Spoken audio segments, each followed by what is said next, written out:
today we're going to look at what I think is a pretty awesome sum in that it contains parts which don't really seem to work very well together. So in particular, we'll find the value of the sum as n goes from 1 to infinity of sine n pi over 4 over n squared times 2 to the n over 2. And we're going to use the following fairly general claim to do that. And that is, if we have x on the open interval from 0 to pi over 2, then this sum as n goes from 1 to infinity of sine nx over n squared times cosine nx is in fact equal to this kind of crazy object here. So we have pi over 2 times the natural log of cosine minus x times the natural log of sine plus the integral from 0 to tan x of the arctan of u over u du. I think this is called the arctan integral function evaluated at the tangent. And just by the way, I'm going to set this left-hand side equal to a function s of x. And our strategy will be to find a differential equation, or really an initial value problem that s satisfies. But maybe before we even do that, let's see how these two objects are related. So looking at this, if we evaluate our s at pi over 4, we get this sum right here. We'll have the sine of n pi over 4 over n squared. And then the cosine of pi over 4 is 1 over root 2. So if we raise that to the nth power, that gives us this 2 to the n over 2 in the denominator. Okay, so that's good. Now let's do what I just mentioned, which was find an initial value problem that s satisfies. Okay, so we'll have s prime of x is equal to the sum as n goes from 1 to infinity, and now I'll apply term by term differentiation to this object, keeping in mind I can factor a 1 over n squared out of this derivative given that it's a constant with respect to our variable x. So there, I've done it. I factored the 1 over n squared out. Now let's take the derivative of the sine term. That will give us n times cosine nx times cosine to the nth power of x. Great, that's by the chain rule. Now we'll take the derivative of this cosine to the nth power, and we'll have to use the chain rule for that. So we'll get the n that comes down, and then we'll have cosine to the n minus 1 times the derivative of cosine, which is negative sine. So that'll leave us with minus n times sine nx times sine of x times cosine to the n minus 1x. Good. So we've got something that looks like that. But now we're going to do one more thing, and this is motivated by the fact that we'll want to get a tangent somewhere in here, and that is we'll multiply this on the denominator by cosine, and we can do that if we change that n minus 1 to an n. Okay, great. So now let's split this up into two sums. So we'll have first the sum as n goes from 1 to infinity of everything happening with this first term. We have n over n squared, that'll simplify, and that will leave us something like cos nx times cosine to the nth power x all over n. Then minus the sum of what we get from this second term. But let's notice that we can take this sine x over x, which is otherwise known as tangent x, and factor it out of this sum. So we'll have minus tan x, and then we'll be left with the sum as n goes from 1 to infinity of, now it'll be sine nx times cosine to the nth power x over n. Okay, great. So notice each of these large sums look fairly similar. And we'll take advantage of the fact that they look fairly similar to find a closed form for them simultaneously. And that'll be by looking at some sort of complementary object. So and what will that be? Well, let's put it all together. So now we're going to look at the sum as n goes from 1 up to infinity of the cosine of n times x plus I times the sine of n times x over n. And then all of that times cosine to the nth power of x. Okay, so notice if we were to extract the real part of this, we would get our first term. So let's maybe say this is the real part, and if we were to extract the imaginary part of this, we wouldn't get the second term, but we would get a fairly large portion of the second term. We would just have to multiply it by a negative cosine. Okay, great. So now let's work towards simplifying this object. First of all, noticing that this cosine plus I times sine can be rewritten using Euler's formula. And in fact, it'll look like e to the I times n times x. But that's just e to the I times x all to the n power using exponent rules. So that leads us to a fairly large simplification. We have the sum as n goes from 1 up to infinity now, of 1 over n times e to the ix times cosine of x all to the nth power. But now we can apply a fairly standard rule here for summations, one that you might learn in an integral calculus class, and that is regarding the Taylor expansion of the log function. So let's recall that minus natural log of 1 minus t, I'll take t to be my variable, is in fact equal to the sum, as n goes from 1 to infinity, of t to the n over n. And you can get that just by taking an antiderivative of a geometric series if you'd like. Okay, so now let's apply this boxed formula to see what simplification we get. We'll have minus natural log of 1 minus this common ratio here, which is e to the ix times the cosine of x. Great. Now I'm going to do two things here. And these two things, well, one of them may seem like sort of obvious, but the other one is like a bit of a trick. So I'm going to take this number 1 and replace it with sine squared x plus cosine squared x. And I'll take this e to the ix and I'll replace it with cosine x plus I sine of x. So putting those two things into our expression gives us a fairly nice object. And that object looks something like this.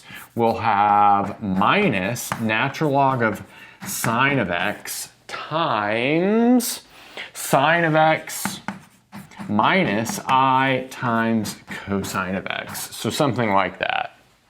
Okay, so now since we're still in this intermediate step right here, let's maybe bring this intermediate value up, and then from there we'll find a nice closed form for this object. There's a bit of a trig identity to simplify this. And in particular, I'll be simplifying this object right here so it looks like a standard complex exponential. So I have now minus the natural log of sine of x. Like I said, I'm going to leave that the same. And then I'll replace sine of x with cosine of x minus pi over 2 using, like I said, a trig identity.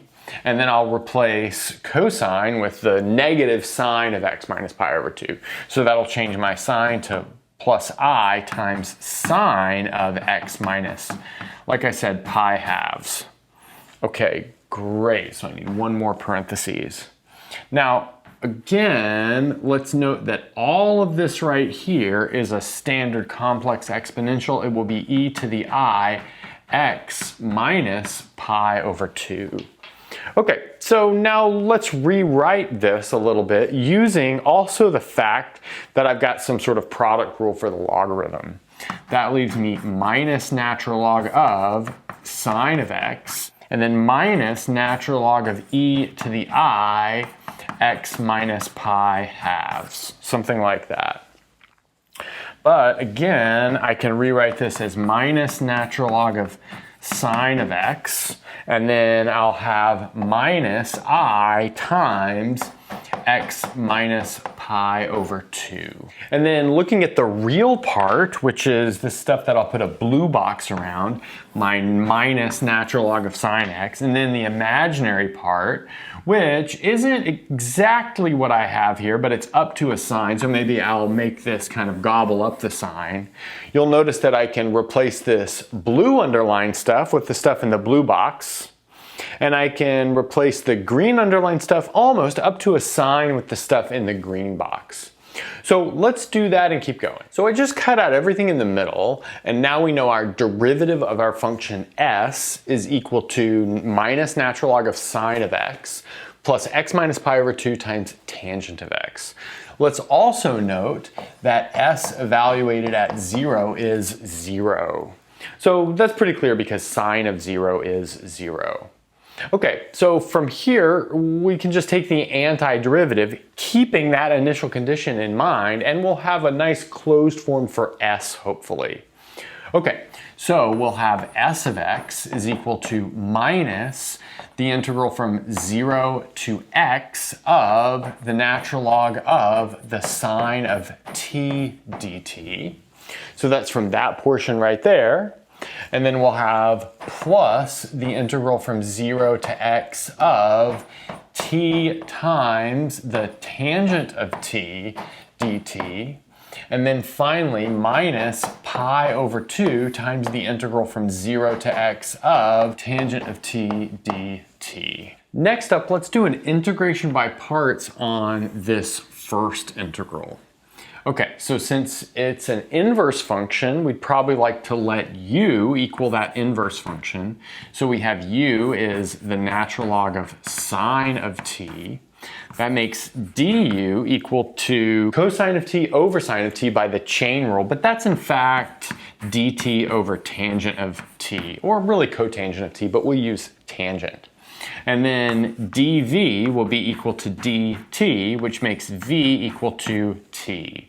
Okay, so there, I'll put a yellow box around that, and this is the integration by parts setup that we're going to apply to that yellow underlined integral. Okay, so I have a minus sign in front of the whole thing, and then I'll have u times v, so that will be t times the natural log of the sine of t. I need to evaluate that from 0 up to x. And then I'll have minus the integral of v du. So that will be minus the integral from 0 to x of t times dt over the tangent of t. Okay, so that is only my yellow integral. So that means I need to bring the rest of this stuff down. So I'll bring this down as is. So I'll have plus the integral from 0 to x of t times tangent of t dt. Can't really do anything with that. But I can do something with the tangent. Let's recall that the antiderivative of the tangent is the natural log of a secant, but that minus sign makes it the natural log of cosine. And then evaluating at x gives us the natural log of cosine of x. We've got this pi over 2 out front, so I have plus pi over 2 times the natural log of cosine of x. So just to be real thorough here, I'll underline this in magenta and point out that that comes from this right here. Okay, so I'll do one last step on this board. I'll bring this magenta term out front. We have pi halves natural log of cosine of x. Then I'll have minus x times the natural log of sine of x from this term right here. Notice that if we evaluate this at 0, we get an indeterminate form of type 0 times infinity, but I'll let you check via L'Hopital's rule or something that that is in fact equal to 0. And then next up, I'll combine this integral with this integral by giving myself a common denominator. So the common denominator will be tangent, so that means I can turn this into tangent squared over tangent. And then adding those together will give me the integral from 0 to x of t times 1 plus tangent squared of t all over the tangent of t dt. But then as one last simplification, let's notice that 1 plus tangent of t is in fact equal to the secant squared of t. Okay, now let's bring all of that up. So we're essentially home free, at least on this claim here. We have one more object to manipulate, and that's this integral here. So keeping in mind where we're going, that gives us motivation for the following substitution, and that will be u equals the tangent of t. That makes du equal to the secant squared of t dt. I guess that's not only motivated by where we're going, but also motivated by the appearance of tangent and its derivative within the integral. Let's also notice that the bounds of integration have a nice simplification as well. When t equals 0, that implies that u is equal to 0. And when t is equal to x, that implies that u is equal to tangent of x. Okay, good. And then furthermore, we've got this t term to take care of. But if u is tangent of t, then t is the inverse tangent of t. And that actually brings us all the way home. So copying all of this sort of start stuff down, we have pi over 2 natural log of cos x minus x natural log of sine of x, and then plus the integral from 0 to the tangent of x of arctan of u over u du. Great, so we've taken care of the claim. And from here, the last thing that we need to do is evaluate this s at pi over 2. So let's do that. So s of, I should say pi over 4. Also, let's box this off because we're done with it. So let's see, that's going to give us pi halves times the natural log of the cosine of pi over 4 will be the natural log of 1 over the square root of 2. And then we'll have minus pi over 4 times the natural log another 1 over root 2, like that. And then finally, we'll have the integral from 0 up to 1, because tangent of pi over 4 is equal to 1 of our arctangent integral, our inverse tangent integral, arctan u over u du. Great, so that's where we are at the moment. So now let's start doing some simplification. I can factor pi over 4 out of this whole thing. That leaves me with 2 times the natural log of 1 over root 2, which is the natural log of 1/2, minus the natural log of 1 over root 2, and then we'll have plus the integral from 0 to 1, and then we'll have our sum as n goes from 0 to infinity, and then we can express this power series for inverse tangent over u as minus 1 to the n u to the 2n over 2n plus 1. It would be u to the 2n plus 1 for inverse tangent, but then we divide by u, bringing that back down. Okay, so now let's start simplifying this some more. So I'll have pi over 4, and then I can write this as minus natural log of 2, just by logarithm rules. Then I can take this minus sign, bring it in, and it becomes natural log of the square root of 2, but I can take the half out, giving me plus 1/2 natural log of 2. Great, so that's exactly how those two simplify. Then I can perform term-by-term integration on the rest of this, and that'll give me plus the sum as n goes from 0 to infinity of minus 1 to the n over 2n plus 1 squared. So it's the sum, it's the alternating sum of the reciprocals of the odd squares. So let's notice this term right here simplifies quite nicely. We'll be left with minus pi over 8 times the natural log of 2. This second term does not actually simplify that well, but that being said, it's a well-known constant known as Catalan's constant. Catalan's constant is either a C or a G. I'll use G. So just to reiterate, this sum right here is a special number known as Catalan's constant. But putting this all together, we have indeed found a value for our sum. So it's this minus pi over 8 times the natural log of 2 plus Catalan's constant. And that's a good place to stop. Thanks for watching and sticking around until the end of the video. And since you're here, don't forget to gently press that like button, subscribe, ring the bell, and select all notifications to never miss a video. If you want to get your name in the credits like you see here, access the live seminar series, review videos before release, and more, go to patreon.com/michaelpennmath and become a Patreon member today. If you want full ad-free course content, subscribe to my second channel, Math Major. I've got courses on linear algebra, complex analysis, and proofwriting, among several others. And that's everything. Bye.